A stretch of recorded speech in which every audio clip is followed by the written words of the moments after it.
DSD emzini wesini. Bathi hawu kahle unamanga ngithengishila khona mangijile. Useduze ukusuka le kwaSithole. Useduze. Phela ukujima kufana nokugida. Uyagida namhlanje unyawo.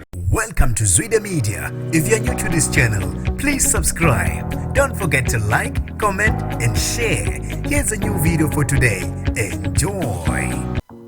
Akanemeneze umculi kaMaskandi osekusabalele ivideo yakhe lapha inkundleni zokuxhumana abantu ke bekhuluma okuhlukahlukene ngayo futhi ke behlekisa ngayo. uDSD Mhlongo kuseze waziphawulela emva kwevideo esabalele inkundleni zokuxhumana eveza lo mculi elengise ibhakede lamagwinya nesikhwama efake uphaqa namasokisi ehamba sakucobeka njengomuntu ovela emsebenzini. Kanti ke uDSD useze wakhetha ukuthi ke aziphendulele emva kokuthi ke abantu abaningi enkundleni zokuxhumana lokho itrende njalo le video benza ngaye ihlaya. Sanibona nginibingelele ngiphinde nginamukele kuphina kuphi la nibola khona le video. Mangokuqala usijona leli khasi, you are welcome. My name is Bonga Wonke Ndwande Mothanda, ungangibiza intatheli ka YouTube.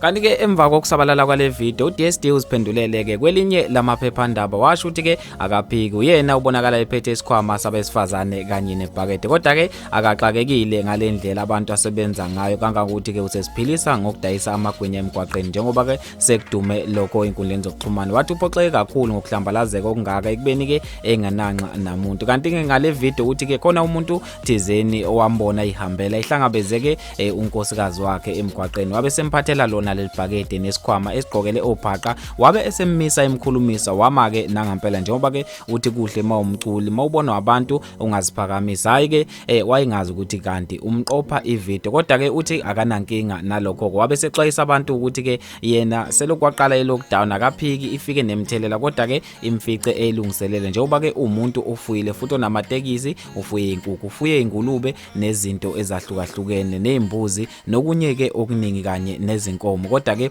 wasethi ke abantu abaningi abasondelane naye bayamazi ukuthi ke uyindoda efuyile futhi ke angeke ke aze axakeke ngalendlela ukuthi ke useyoze adayise amagwinya emgwaqeni. Wathi ke abantu okunganjalo bengafunda isifundo kuyena ukuthi ke bethande amakhosikazi abo njengoba uthi naye ke indlela ayitshengisa ngaye umkakhe ukuthi ke amhlangabeze estation bese ke emphathela izinto zakhe. Wasethi ke ngendlela ayigqoke ngayo mayisekhavele angeke aze aswenke ebesekhaya, uyindoda futhi uyasebenza. Akacabanga ukuthi ke sekumele ahlezi econsa noma esegcekeni futhi ziningi izinto abhizi ngazo. Kanti ke mina ngintathele ka YouTube sengiyiqopha lezo zakhe siqede kwi comment section le ndaba ngizwe ke uvo lakho ukuthi ke njengoba ke sekusabalele ivideo ka DSD kube ngazi ukuthi ke sekunana ama challenge akhona abantu ke lapha behlekisa ngokuhlukahlukene ukuthi uDSD kanti uxakeke ngalendlela. Ngabe wena uthi ku right yini lokho okwenziwe abalandeli lapha inkundleni zokuxhumana, noma uthi cha lento yenze uDSD kuhle ukuthi ke usebenze mawusekhaya kube khona izinto